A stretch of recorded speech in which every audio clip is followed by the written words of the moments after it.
Bonjour les amis et bienvenue sur ma chaîne vidéo YouTube, chaîne consacrée à l'investissement financier et immobilier. Dans cette vidéo, je reviens sur la question que m'a posée un client qui souhaitait savoir jusqu'à combien on pouvait léguer à ses enfants pour anticiper sa transmission et payer le minimum d'impôts. C'est à cette question que je vais répondre durant cette vidéo et vous allez voir qu'il est possible de donner plus de 1 million d'euros, je le confirme, sans payer d'impôts et sans faire de montages fiscaux, limite. Voilà, je suis Jérôme Millian, je suis le dirigeant fondateur du cabinet de gestion de patrimoine Prade Millian Capital et je vous souhaite la bienvenue.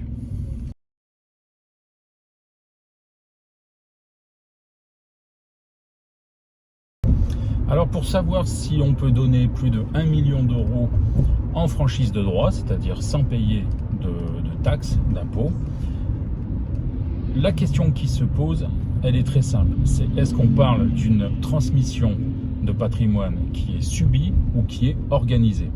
Très clairement, la transmission subie est absolument catastrophique sur le plan patrimonial. Pourquoi?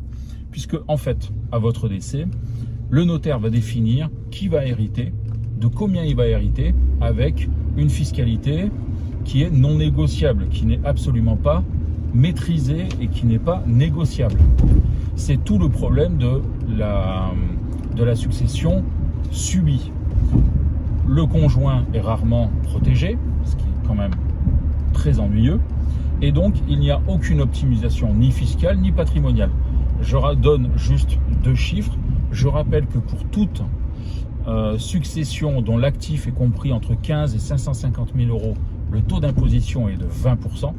Et lorsqu'on parle d'un patrimoine net taxable en cas de succession compris entre 550 et 900 000 euros, on parle de 30%. Donc, il est évident que une transmission subie, c'est clairement le pire des scénarios sur le plan fiscal.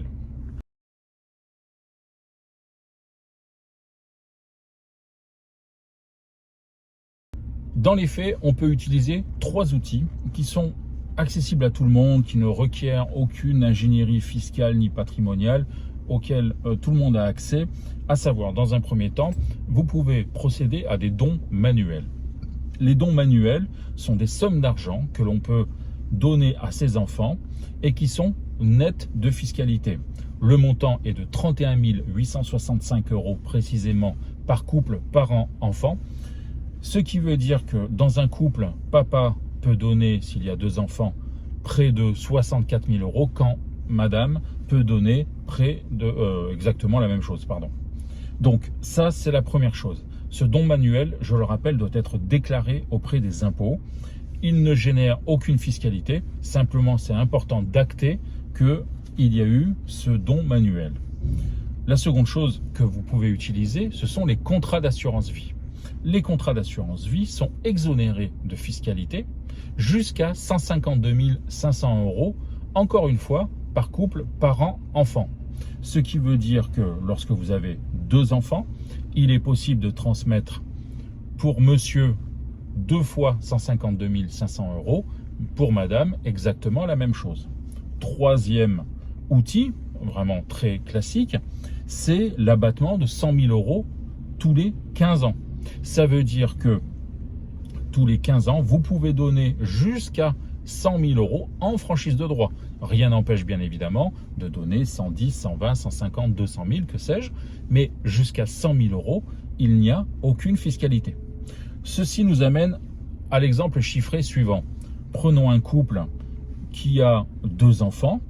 On va obtenir en don manuel 4 fois 31 865 euros, 4 fois 152 500 euros à travers les contrats d'assurance vie, 4 fois l'abattement par parent et enfant, donc ce qui nous fait un total de 400 000. Quand on cumule ces trois bénéfices, on va dire, on obtient un chiffre de 1 118 000 euros. Donc, à la question, est-ce qu'il est possible de donner plus de 1 million d'euros à ses enfants sans payer d'impôts? La réponse est oui. On ne peut plus simple. Donc, organiser votre situation. Maintenant, je vous propose de voir dans la prochaine partie comment on peut encore optimiser si on a un patrimoine plus important ou par rapport à des situations personnelles. Je vous dis à tout de suite pour la suite.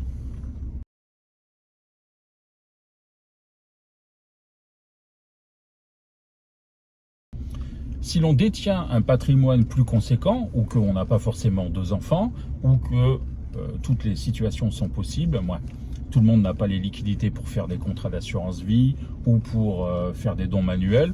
Donc, il existe encore d'autres options.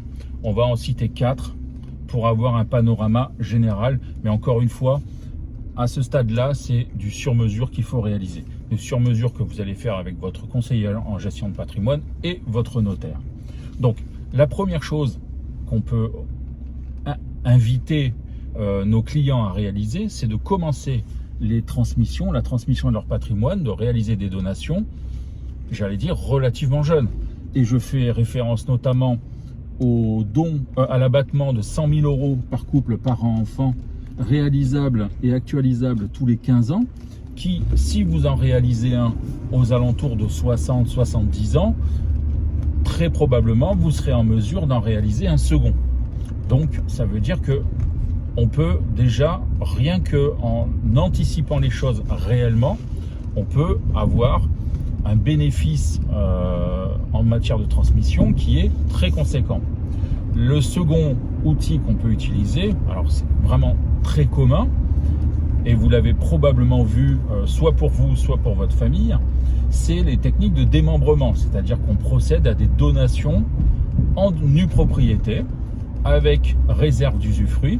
Et je donnerai un exemple concret sur le sujet, mais c'est quelque chose d'assez simple et qui est particulièrement efficace. Ensuite, on peut utiliser sur l'immobilier, les SCI ou les civils de portefeuille. C'est beaucoup plus rare, mais ça permet de réaliser avec du démembrement des effets de levier en matière de volume de transmission, de donation qui sont très importants. Et enfin, on peut utiliser des produits financiers. Alors, vous avez les biens en nue propriété ou bien les bois et forêts, mais je reviendrai dans une prochaine vidéo sur le sujet. Mais sachez que les bois ou forêts pour des patrimoines importants sont extrêmement performants sur le plan fiscal. Alors, je vais faire une légère digression sur le démembrement puisque c'est quelque chose qui est pratiqué et que je vous recommande d'utiliser le plus rapidement possible parce que c'est ce qu'il y a, c'est un des outils qui est quand même très très efficace. Alors, vous le savez, la pleine propriété d'un bien immobilier, alors locatif ou non, une résidence principale ou un studio à Montpellier, c'est la somme de 2 droits, pour faire très simple, l'usufruit ainsi que la nue propriété. Imaginons un arbre fruitier. L'usufruitier a le droit de manger les cerises et de vendre les cerises sur le bord de la route. Quant au nu propriétaire, eh bien écoutez, il peut disposer de son arbre, mais il ne peut pas en tirer les bénéfices, l'usufruit. Donc, on réalise la même chose sur l'immobilier qui consiste à donner aux enfants la nue propriété. Alors, ça veut dire que les parents restent usufruitiers, soit ils habitent dans le bien s'agissant de la ARP, soit ils conservent les revenus locatifs s'il s'agit d'un bien locatif, et ils font la transmission de la nue propriété aux enfants qui deviendront pleins propriétaires dans l'immense majorité des cas au décès des parents, puisque l'usufruit à ce moment-là s'éteindra et la nue propriété, l'usufruit rejoint la nue propriété et les enfants deviennent pleins propriétaires. Alors, quel est l'intérêt? L'intérêt, il est que la donation de la nue propriété revient à donner un montant qui est inférieur à la valeur vénale du bien. Et ce montant est défini par l'administration fiscale selon l'article 669 du Code général des impôts, où par tranche de 10 ans, vous avez un usufruit forcément qui diminue, une valeur d'usufruit qui diminue avec le temps, et la nue propriété, à l'inverse, augmente avec le temps, avec l'âge. Concrètement, ça veut dire que, imaginons un bien qui vaut 300 000 €. c'est un bien locatif. Les propriétaires sont un couple de parents qui ont 75 ans. Ils désirent transmettre en optimisant leur bien locatif à leurs 2 enfants. Donc, le calcul va être le suivant. Valeur du bien, 300 000 euros. Quote-part de la nue propriété entre 70 et 80 ans, elle est de 70%. Valeur de l'usufruit, 30%. S'ils avaient 85 ans, la valeur de l'usufruit serait de seulement 20% et la nue propriété de 80%. Mais là, ici, entre 71 et 81 ans, la valeur de la nue propriété est bien de 70%. Donc, sur le plan fiscal, le bien de 300 000 euros va se valoriser 210 000 euros. 210 000 euros pour 2 enfants qui vont recevoir donc chacun la somme de 105 000 euros. 105 000 euros avec un abattement tous les 15 ans de 100 000 euros par couple, parent-enfant, fait que la valeur fiscale, la valeur qui va être taxée est seulement de 5 000 euros. Et pour 5 000 euros, vous avez à peu près 250 euros de fiscalité. Donc, je résume, vous avez un bien qui vaut 300 000. On a utilisé l'abattement de 100 000 euros tous les 15 ans. Les parents restent usufruitiers du bien et conservent les revenus locatifs.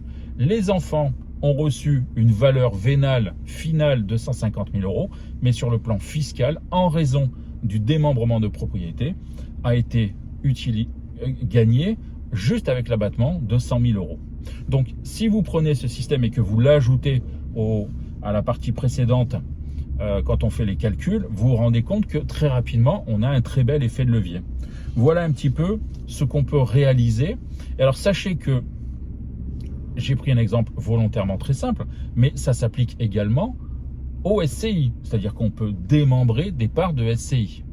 Donc, à partir de là, on a quand même un spectre d'intervention pour procéder à des donations en franchise de droit qui est relativement large et très efficace.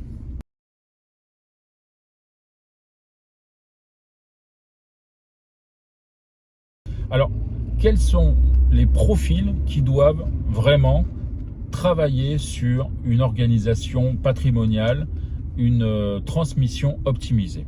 Vous avez d'abord tous ceux qui ont un patrimoine qui devient conséquent. Parce que l'anticipation, c'est la garantie de réaliser les choses telles qu'on le désire et de faire ça sereinement, quand il n'y a pas d'urgence, parce qu'il y a un moment où c'est plus la peine de le faire, parce que quand on va pas bien, je dirais que c'est trop tard pour s'amuser à ce genre de choses, et faire ça en franchise de droit. Vous avez payé des impôts pour obtenir ce qui vous appartient, repayer des impôts pour les transmettre aux enfants, c'est toujours un peu raide, premièrement.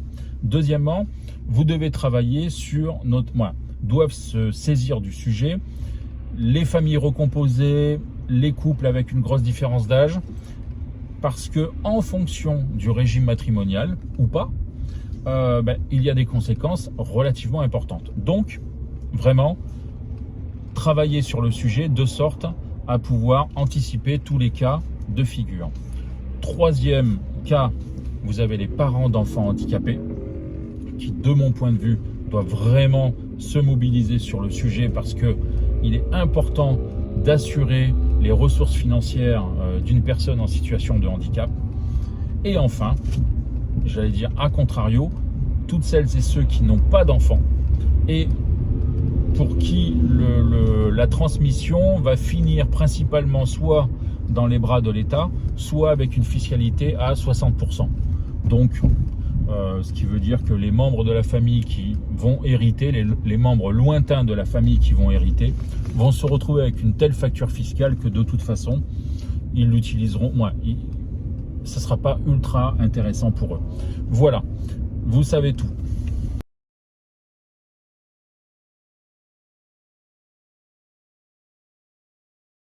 Alors en conclusion, que peut-on dire? Eh bien, c'est très simple. Oui, on peut donner plus de 1 million d'euros en franchise de droit sans payer de droit. Sans payer de fiscalité, c'est largement réalisable. Mais plus globalement, l'intérêt de cette vidéo est de démontrer que une transmission organisé est le meilleur moyen d'abord de mettre en place ce que l'on désire pour les uns et les autres, 2 en franchise de droit, et 3 qui permet de répondre à des situations à la fois soit vraiment individuelles, rares, soit des situations complexes. Dans tous les cas, c'est un travail que vous pourrez réaliser conjointement avec votre conseiller en gestion de patrimoine et votre notaire, puisque chacun apportera sa pierre. On est réellement dans l'interprofessionnalité dans ce genre de dossier. Voilà. J'espère que vous avez apprécié la vidéo. Si tel est le cas, un pouce ou des commentaires, des critiques, des suggestions, je suis preneur à indiquer ci-dessous. Dans tous les cas, abonnez-vous. Il paraît que c'est très bon pour le référencement YouTube. Et je vous dis à la semaine prochaine pour de nouvelles vidéos. Peace.